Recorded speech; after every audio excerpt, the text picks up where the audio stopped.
in the case of the Vice President, do you think may threat sa kanya o wala? Sir, wala po siyang threat. Wala po kami nakita.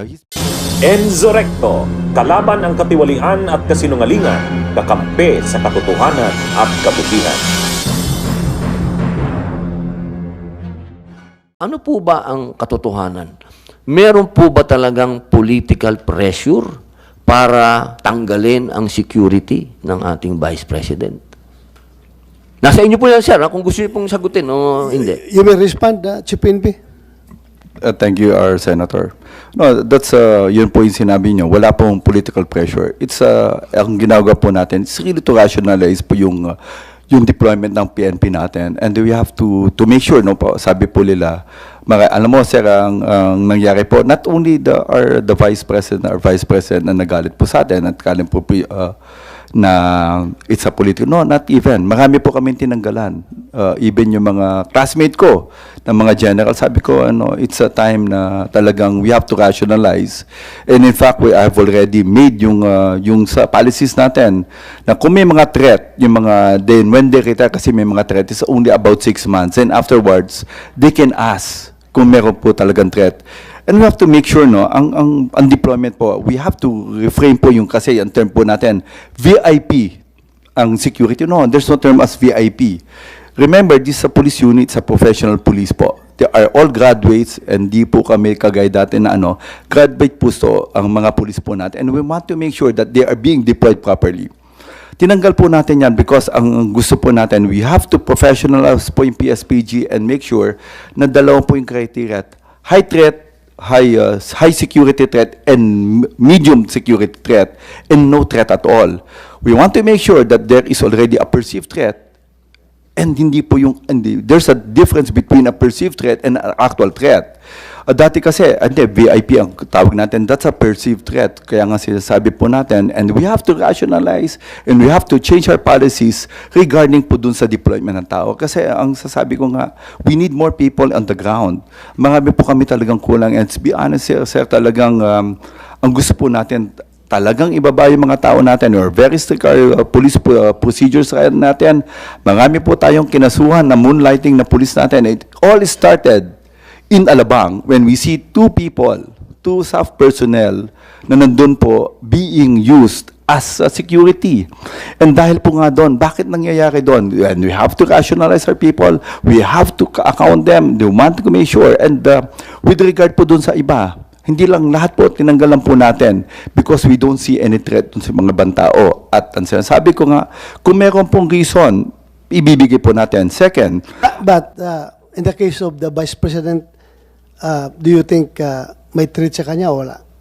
sir, wala po siyang threat. Wala po kami nakita. He's being loved by our people. Ang sinasabi ko lang, second, ang security po ng ating Vice President is Are you under sure with the strong stand against the CPP-NPA, wala siyang threat na buhay niya? Sir, ang may hawak po ng security po ng ating Vice President is the Presidential Security Command. It was issued on July 9. The security of the President and the Vice President lies on the Presidential Security Command. And we will not stop po if the General Morales from the PSC asks our help to ask for more person, then we will give po. And the one who's making the threat assessment is not anymore. It's the Presidential Security Command po. Well, alam mo, ilan bang iniwan mo doon na security kay BP? May 31 po. 31. Opo. Are the 31 remaining security of her own choice or ikaw ang pumili? No sir, hindi naman po kami because mayroon pong commander po sa kanya and it's being headed by a full colonel dun sa 31 na naiiwan po. And it's up to him, up to her po, yung babae po natin, to really choose yung mga tao natin. Hindi ko po alam yung details. What will happen is, sabi ko, you have to rationalize, we just need the numbers so we can deploy them dun sa mga tao sa ground. Okay. In behalf of the Vice President and in behalf of the Filipino people who want that our Vice President is properly secured and protected, can I ask you, for the record, that yung iniwan mo na 31, pwede ba nabigyan mo ng laya yung ating Vice President kung sino sa kanyang mga former security ang pwedeng iiwan mo? Kasi ang reklamo nga niya, may iniwan ka nga pero hindi niya kilala, hindi siya komportable. Baka pwede yung mga security niya na from Davao na matagal na sa kanila, nakilala niya, komportable siya, baka pwedeng yun na ang ibigay natin. Kasi ang nangyari kasi, yung mga pulis na yun, kilala ko yun, mga tao ko yung mga pulis na yun, andito ngayon, inassign mo dito sa Krami or sa Region 4 ba yun? If you are for localization, para effective ang ating kapulisan sa kanilang trabaho, baka pwedeng yung taga Davao na lang ilagay mo doon. I'm just appealing to you. I am not questioning your wisdom. Ako, just treat me as an ordinary Pilipino na gustong-gusto talagang masecure yung ating pangalawang Pangulo. Baka pwede naman na papiliin mo siya kung sino yung gusto niyang maiwan doon. Ilan ang tinanggal mo, Marvin? 75. Yung 75 na tinanggal mo, baka pwedeng, tapos may iniwan ka na 31. Sir, our chairman, can I make it clear first, no? Ang naiwan po sa kanya is 358 AFP personnel. And ang sabi ko nga, ang 106 does a Wala complement. na ko doon sa... Because, sir, it was being...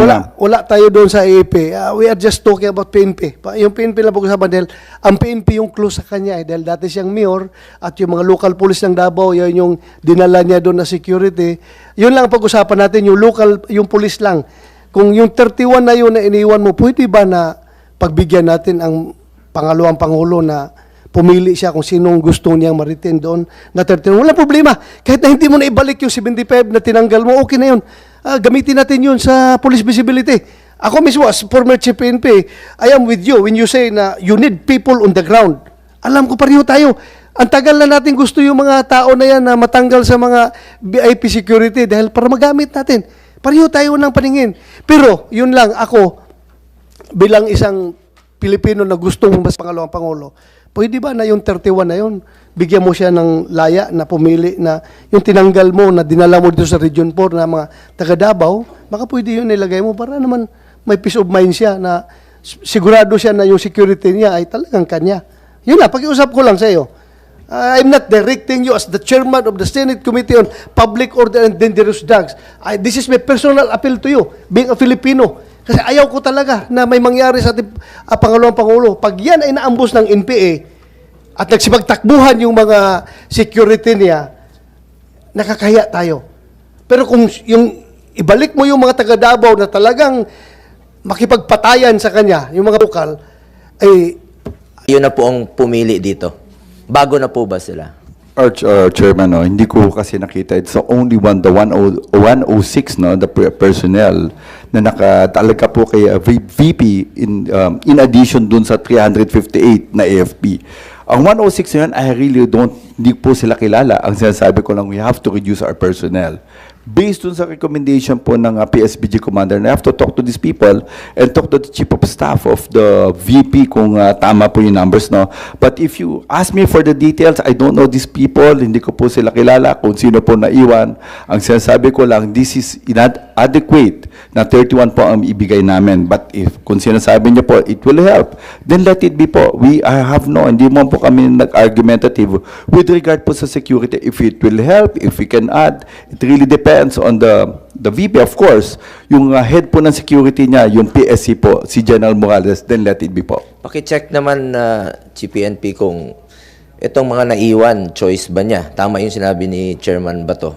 Choice niya ito o kayo ang pumalit bago na po itong mga to? Our chairperson, hindi ko po, number one, I don't have yung kilala po. Ano, ang sinasabi ko lang, out of the 106, kasi I assume lahat yung tao niya po, yung 106 na yun. Then, ang sinasabi ko, I have to reduce based dun sa recommendation natin na wala po siyang threat. Kasi, ang sabi ko nga, ang PNP is just an augmentation of the security being given by the Presidential Security Command. Kung sinasabi po natin na makakatulong po, then let it be, and we will help in securing the Vice President po. Wala Wala na bang nakadeploy ngayon na PSPG sa mga negosyante lang? Ang sinasabi ko, sir, may mga high threat po, but pinatanggal ko po. If you will look at the numbers, pinatanggal ko po lahat. Basta ako, General Marvel, high security threat pa rin yung ating pangalawang Pangulo. You may question my opinion, but that's my own opinion. I know her very well. Kailangan talaga natin i-secure. So, yun lang pag-iusap ko, kahit na hindi mo na ibalik yung the same number na tinanggal mo, palitan mo lang yung, ibalik mo lang yung mga taga Davao na palagay ang kalooban niya, at tanggalin mo na lang yung hindi niya kilala na yung naiwan sa 31. I know, it's no longer your job dahil alam ko as Chief PNP, you will deal on policy statements na lang doon sa mga commanders mo on the ground. Hindi ka nagsasabi ko, ito tanggalin mo, ito iiwan mo. That's not your job anymore. Pero ito lang, I am just appealing to you, panirating ko lang sa'yo. Kung pwede, balik mo. Can I get your commitment? Of course, our chairperson. May kulanong salita na ang ibig sabihin dito ay ang pagkakaisa. Bunyog Party List. Halika na, Bunyog Party List ka na. Halika na, Bunyog Party List ka na. Sa susunod, ang atinang suportahan, Bunyog Party List, nagtataguyod ng katotohanan, lumalaban para sa bayan.